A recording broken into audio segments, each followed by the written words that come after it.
Assalamualaikum everyone, my name is Sonia Miraj. Welcome to my channel Learning with Sonia Miraj. I hope so you all are fine.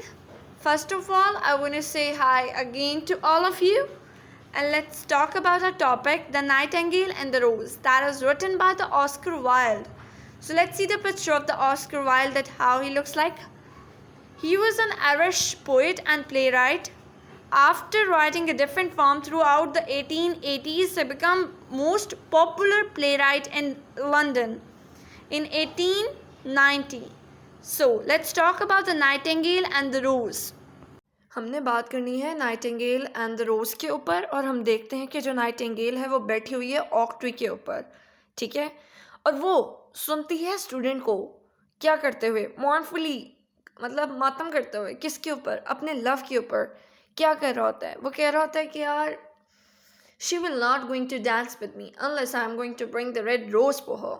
वो मेरे साथ dance नहीं करेगी जब तक मैं उसके लिए रेड रोज लेकर नहीं जाता। और वो जब स्टूडेंट को देख रही होती है नाइटिंगेल, तो वो फैक्ट देख रही होती है कि वो बहुत बुरे तरीके से बार बार रो रहा होता है। क्यों? क्योंकि वो महसूस कर चुका होता है किस चीज़ को, कि जो उसकी लर्निंग है सब कुछ यूज़लेस है अगर वो एक लड़की की मोहब्बत को हासिल नहीं कर सकता। अब वो जो लड़का होता है उसकी जो ब्यूटी होती है, सौरो होती है, वो इम्प्रेस कर चुकी होती है नाइटिंगेल को, जिसने अपनी पूरी ज़िंदगी गाना गा के गुजारी होती है। किसके ऊपर? ट्रू लवर के ऊपर। उसकी ब्यूटी और सौरव सिर्फ और सिर्फ नाइटिंगेल को इम्प्रेस कर चुकी है, अभी तक लड़की को नहीं। और जो स्टूडेंट है वो अभी भी रो रहा है। वो इसलिए रो रहा है क्योंकि वो जान चुका है कि उसका जो लव है वो अनआंसरेबल लव है, यानी लड़की उसकी मोहब्बत को कभी भी समझेगी ही नहीं और डांस पार्टी में उसके सामने से गुजर जाएगी, यानी जब प्रिंस पार्टी है ना उसमें से गुजर जाएगी अगर उसे रेड रोज नहीं देगा। नाइटिंगेल एक वहाँ पे सिर्फ अकेली थी जिसने उसके समझा कि जो उसका लव है वो कितना पावरफुल और प्राइसलेस है, जबकि वहाँ पे दूसरे मतलब एनिमल्स भी थे, प्लांट्स भी थे, लेकिन उन्होंने उसको अंडरस्टैंड नहीं किया। स्टूडेंट की जो मोहब्बत थी उसको बिल्कुल नहीं समझा कि यार क्या कहना चाह रहा है, like they do not understand the feeling of the student, ठीक है।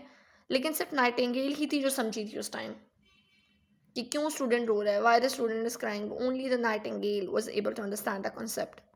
अब जो नाइटिंगेल थी ना उसने डिसाइड कर लिया था कि वो स्टूडेंट की हेल्प करेगी, और वो चली जाती है सेंटर ऑफ द गार्डन। किसके पास जाती है सेंटर ऑफ द गार्डन में? वाइट रोज़ के पास। उसको जाके कहती है कि आई नीड रेड रोज़, ठीक है, मुझे क्या चाहिए? रेड रोज़ चाहिए। लेकिन वो जो वाइट रोज़ होता है वो कहता है मेरे पास तो नहीं है, मैं तुम्हें बताता हूँ, तो मेरे ब्रदर के पास चली जाओ, ठीक है। वो उसके ब्रदर के पास जाती है जो कि एक येलो रोज़ होता है, उसको जाके भी सेम चीज़ कहती है that I need a red rose. फिर वहाँ से भी डिसअपॉइंट हो जाती है। फिर वो आगे जाती है, वो कहता है कि यहाँ पे नहीं मिलेगा, रेड रोज़ के पास ही मिलेगा। फिर वो रेड रोज़ के पास अब जा रही है। अब let's see what happen. Red rose के पास अब जब गई है तो उसने क्या देखा है?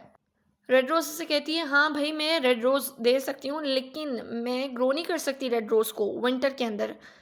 फिर उससे कहती है हाँ एक तरीका ज़रूर है। अच्छा, जिस प्रोसेस से आप कर सकती हो रेड रोज़, मतलब कहती है मैं रोज़ दे सकती हूँ, ये है कि you have to sing a song and you have to pierce yourself on like on my thorns. मेरे कांटों में ना तुम्हें मतलब आके चुभाने होंगे तुम्हें अपने आप को। उससे क्या होगा कि जो तुम्हारा ब्लड है ना वो डाई कर देगा मुझे, और मतलब जो ब्लड है उससे डाई होके रेड रोज़ बन जाएगा। ये सीन हो सकता है। ठीक है, वो मान जाती है, कहती है okay I will do that. जो नाइटिंगेल होती है वो स्टूडेंट के पास वापस आती है, उसको गुड न्यूज़ सुनाए, लेकिन स्टूडेंट उसकी बात को समझ नहीं पाता। उस टाइम ऑक्ट्री उससे कहती है लास्ट टाइम एक दफ़ा ना आप कुछ गाओ। और जो ये नाइटिंगेल है वो सेक्रीफाइस करने के लिए रेडी हो गई है, मतलब जो उसने रेड रोज़ के साथ बात हुई थी ना, वो कहती है हाँ मैं रेडी हूँ, मैं अपनी लाइफ को, अपने जॉय को, सब कुछ सेक्रीफाइस कर दूँगी एक रेड रोज़ के लिए, स्टूडेंट की मोहब्बत हासिल करने के लिए। यानी उसके लिए ट्रू लव इज़ एवरीथिंग, ठीक है, उसकी जान से भी ज़्यादा अजीज़ है उसके लिए ट्रू लव। लेकिन वो लड़के को बताना तो चाह रही होती है कि I have a good news for you, कि I am sacrificing my own self for you, for your true love, but वो उसको समझ ही नहीं पाता। I don't know what's the concept. वो क्योंकि वो उस तरह से समझ ही नहीं पा रहा, तो उसके लिए वो लव की वैल्यू उस तरह से होती नहीं है जो एक नाइटिंगेल के लिए होती है। और ऑक्टी उससे कहती है कि एक दफ़ा लास्ट टाइम गाना गाओ, तो वो गाना गाता है। नाइटिंगेल जो है ना वो सिंग करती है लास्ट टाइम, किसके लिए? ओक ट्री के लिए। इम्प्रेसिव होता है और इमोशनली शैलो होता है। ये कौन कहता है? ये लड़का कहता है, स्टूडेंट कहता है। अब ये क्या है कि वो घर क्यों चला जाता है, जाके ज़रा एक रोमांटिक किस्म की रिवर्सेस सुन के सो जाता है। अब होता ये है कि नाइटिंगेल जो होती है ना, वो दोबारा से रेड रोज़ के पास जा रही है। अब वहाँ पे जाती है, रेड रोज़ ट्री के पास जाती है और जाके उसको ना कांटों में अपने आप को चुभाती है और वहाँ पे वो गाना भी गाती है।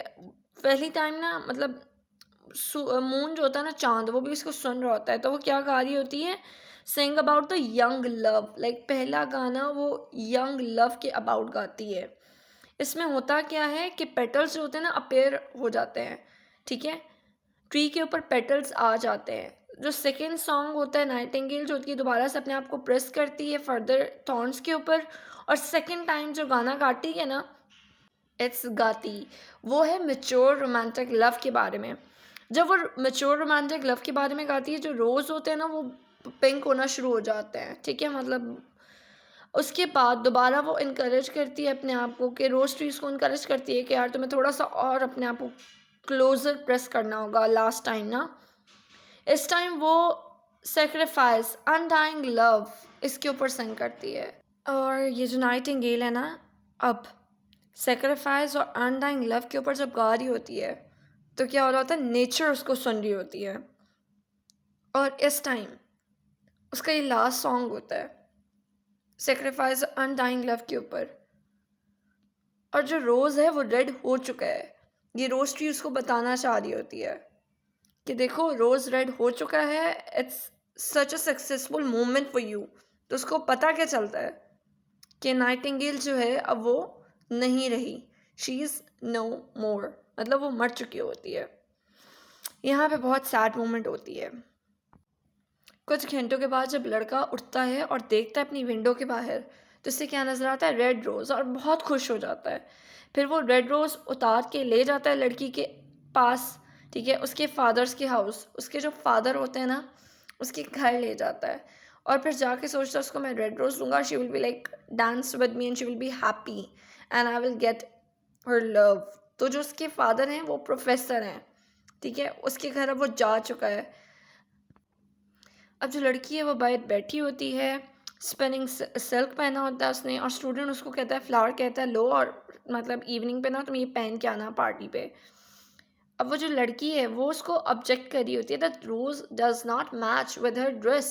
कह रही है भाई रोज़ जो है वो तो मैच नहीं कर रहा, किसके साथ, मेरे ड्रेस के साथ। एंड साथ ये भी कहती है मैं तो ना ज्यूल्स को प्रेफर करूँगी, जो मैंने चैम्बरलैंड्स के ना नेफ्यू है ना उससे लिए हैं।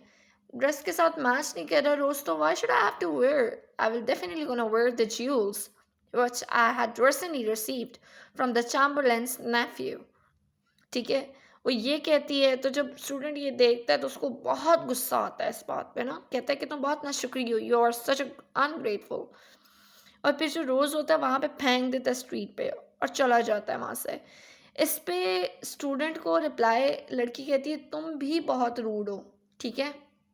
उसको रूड कह के वो बस चुप नहीं हो जाती, उसके आगे से जब आप जाती है ना तो उसकी पॉवर्टी का भी मजाक उड़ाती है, उसकी गुर्बत के बारे में बहुत कुछ कहती है, और फिर अपने घर में जाती है। और लड़का जब ये सब सुनता है तो कहता है कि देखो कितना इरैशनल और इम्प्रैक्टिकल लव है, असल में मोहब्बत कितनी है मतलब इरैशनल है लड़के के बकौल। कहता है मैंने अभी टाइम वेस्ट किया, अब मैं ना अपना ज़्यादातर टाइम बुक को पढ़ने में लगाऊंगा, फ़िलॉसफ़ी की बुक्स को। फिर वो अपने रूम में जाता है और एक बहुत पुरानी सी किताब निकालता है और उसको पढ़ना स्टार्ट कर देता है, और वो किताब होती है फ़िलॉसफ़ी की, बहुत ओल्ड सी किताब। Okay, now thank you for watching and don't forget to subscribe my channel. Bye bye.